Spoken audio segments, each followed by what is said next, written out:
তো এবার সমস্ত তাঁতিদের অর্থাৎ যারা হ্যান্ডলুম চালাচ্ছেন বা যারা তাঁতের কাজ করেন তাদের তাঁত সরঞ্জাম কেনার জন্য বা তাঁত মেরামত করার জন্য সরকারের পক্ষ থেকে 5,000 টাকা দেওয়া হচ্ছে। আর এখানে আপনারা অফিসিয়াল যে নোটিশ সেই নোটিশটাও দেখতে পাচ্ছেন। তো এই প্রকল্পে টাকা পাওয়ার জন্য কিন্তু ইতিমধ্যে একটি ফর্ম প্রকাশ করা হয়েছে। আপনারা হয়তো অনেকেই সেই ফর্মটি ফিল আপ করেছেন। আর এই ভিডিওতে আমরা দেখে নেব নতুন এই প্রকল্পের ফর্ম ফিল আপ আপনারা কিভাবে করবেন, সঙ্গে কোন কোন ডকুমেন্ট আপনাদের জমা করতে হবে, অ্যানেক্সার ডি এবং অ্যানেক্সার ডি ওয়ান ফর্ম আপনারা কিভাবে ফিল আপ করবেন, সম্পূর্ণ পদ্ধতি স্টেপ বাই স্টেপ ভিডিওর মাধ্যমে দেখবো। তো ভিডিওটি শুরু থেকে শেষ পর্যন্ত অবশ্যই দেখবেন। ভিডিওটি ভালো লাগলে লাইক করবেন, চ্যানেলটিকে সাবস্ক্রাইব করে পাশে রাখা বেল আইকনটি প্রেস করে নোটিফিকেশন অল করে রাখবেন, সবার সুবিধার্থে ভিডিওটি শেয়ার করবেন। তো চলুন শুরু করি। তো এই যে ফর্মটি দেখতে পাচ্ছেন, এই ফর্মটি দিয়ে কিন্তু বর্তমানে আবেদন করা হচ্ছে। টোটাল 2 পেজের একটি ফর্ম এবং এই ফর্মটি কিন্তু আপনাদের ফিল আপ করে জমা করতে হবে।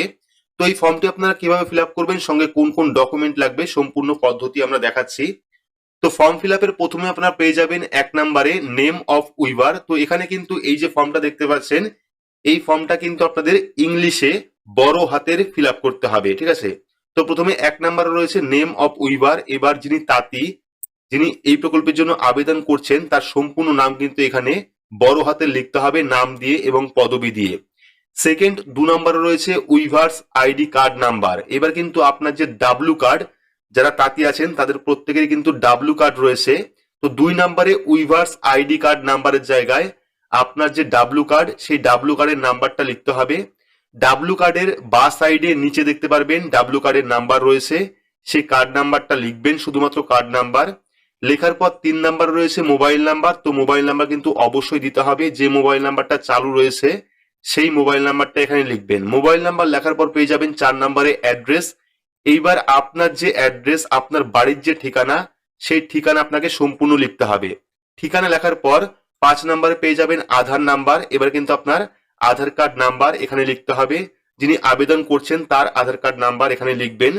আধার কার্ড নাম্বার লেখার পর 6 নম্বরে পেয়ে যাবেন প্যান কার্ড নাম্বার। তো আপনাদের প্যান কার্ড নাম্বার লাগবে। যদি আপনার কাছে প্যান কার্ড না থাকে সেক্ষেত্রে আপনারা আবেদন করতে পারেন, কোন রকম সমস্যা নাও হতে পারে। সেক্ষেত্রে প্যান কার্ড যদি থাকে তাহলে প্যান কার্ড নাম্বার দেবেন। প্যান কার্ড নাম্বার দেওয়ার পর 7 নম্বরে দেখতে পাচ্ছেন ইফ রেজিস্টার আন্ডার এসএসওয়াই, অর্থাৎ যদি আপনার সামাজিক সুরক্ষা যোজনা প্রকল্পে নাম থাকে বা যদি আপনি সামাজিক সুরক্ষা প্রকল্পে আবেদন করে থাকেন সেক্ষেত্রে ইয়েস অথবা নো করবেন।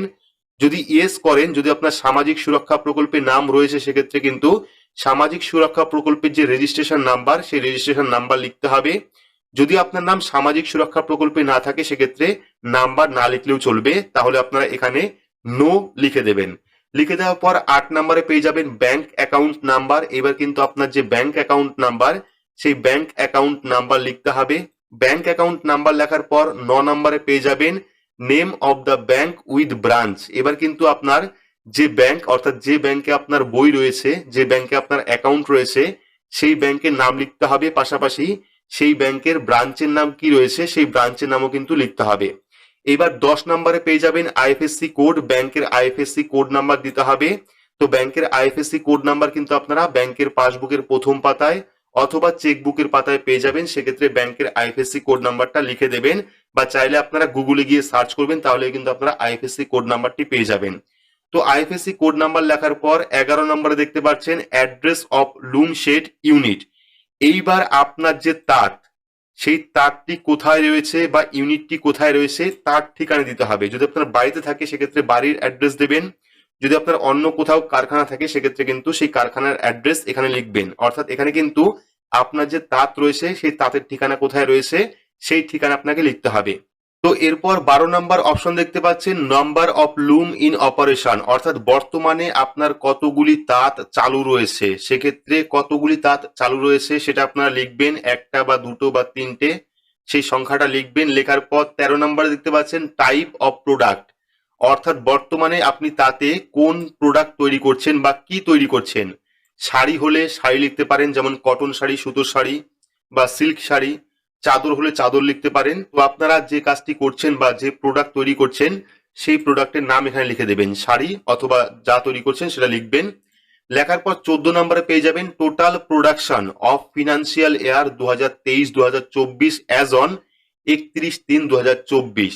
তো এই এক বছরে আপনার টোটাল প্রোডাকশন কত হয়েছিল ফিনান্সিয়াল ইয়ার 2023-2024-এ, অর্থাৎ আপনার লুমে কতগুলি শাড়ি প্রোডাকশন হয়েছিল, কতগুলি শাড়ি তৈরি হয়েছিল তার সংখ্যা কিন্তু লিখতে হবে। 200 পিস হতে পারে, 500 পিস হতে পারে, সেক্ষেত্রে লিখে দেবেন।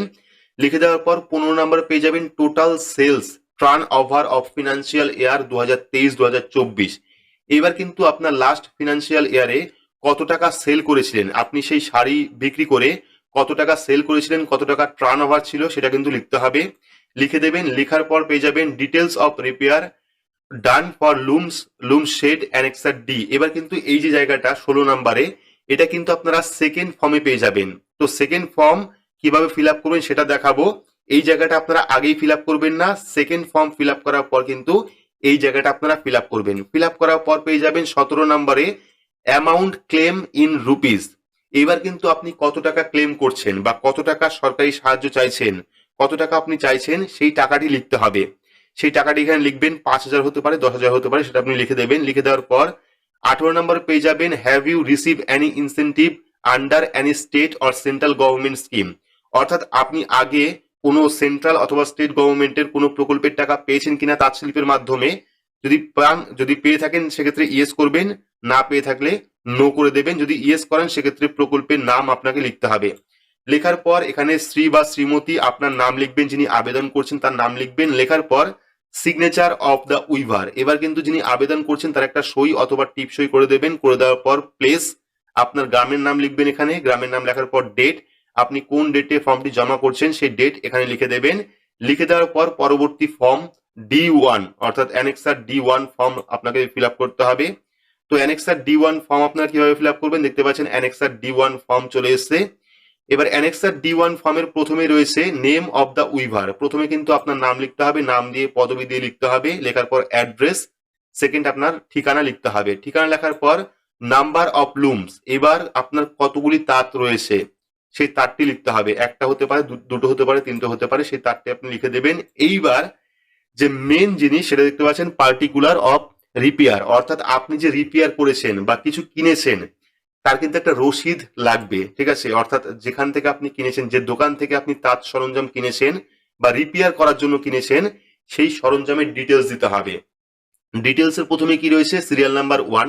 এবার সিরিয়াল নাম্বার 1 এ লিখতে হবে নেম অফ রিপেয়ার। এবার কোন জিনিসটা আপনি ঠিক করেছেন, অর্থাৎ যদি মাকু কেনেন বা যদি বোয়া কেনেন, সানা কেনেন, সেক্ষেত্রে কিন্তু লিখতে হবে এখানে কোন জিনিসটা কিনেছেন, পারচেস করেছেন। তারপরে ভাউচার নাম্বার, ভাউচার নাম্বার কিন্তু আপনারা দোকানের বিলে পেয়ে যাবেন, সেখান থেকে ভাউচার নাম্বার লিখবেন। ডেট, কোন ডেটে আপনারা কিনেছেন সেই ডেটটি লিখবেন। লেখার পর প্রাইস, সেই জিনিসটার দাম কত নিয়েছিল সেই দামটা লিখবেন। ঠিক এক এক করেই আপনারা যে সমস্ত জিনিস ক্রয় করেছিলেন বা কিনেছিলেন সেই সমস্ত জিনিসের নাম লিখবেন। লেখার পর ভাউচার নাম্বার দেবেন। ভাউচার নাম্বার দেওয়ার পর ডেট দেবেন। ডেট দেওয়ার পর সেই জিনিসের দাম কত সেটা আপনারা লিখবেন। লেখার পর ইন টোটাল আপনার কত খরচা হয়েছে সেই টোটালের জায়গায় কিন্তু আপনাকে টোটালটা লিখতে হবে, যে আমার এত টাকা খরচা হয়েছে, এটা আপনারা লিখে দেবেন। লিখে দেওয়ার পর এটা ফিল আপ করার পর এবার কিন্তু আপনাদের আবারও 1 নাম্বার ফর্মে চলে আসতে হবে। বলেছিলাম যে 1 নাম্বার ফর্ম ফিল আপ করার আগে 2 নাম্বার ফর্ম আপনাদের ফিল আপ করতে হবে। এই যে এই জায়গাটা দেখতে পাচ্ছেন, এই যে 16 নাম্বার যে জায়গাটা, এখানে কিন্তু আপনাকে টোটাল লিখতে হবে যে কত টাকা খরচা হয়েছে আপনার। সেটা আপনারা যখন খরচা লিখবেন তখন কিন্তু সেই খরচাটা এখানে লিখে দেবেন।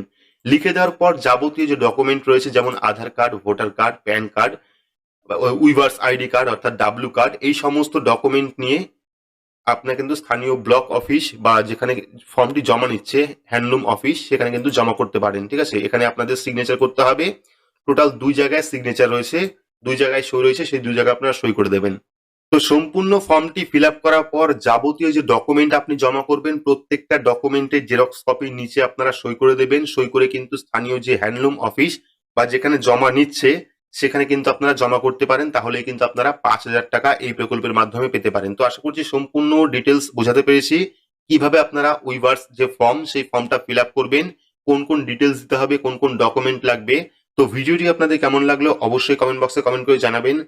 ভিডিওটি ভালো লাগলে লাইক করবেন, চ্যানেলটিকে সাবস্ক্রাইব করে পাশে রাখা বেল আইকনটি প্রেস করে নোটিফিকেশন অল করে রাখবেন। সবার সুবিধার্থে ভিডিওটি শেয়ার করবেন। তো আজকের মতো এইটুকুই, ধন্যবাদ।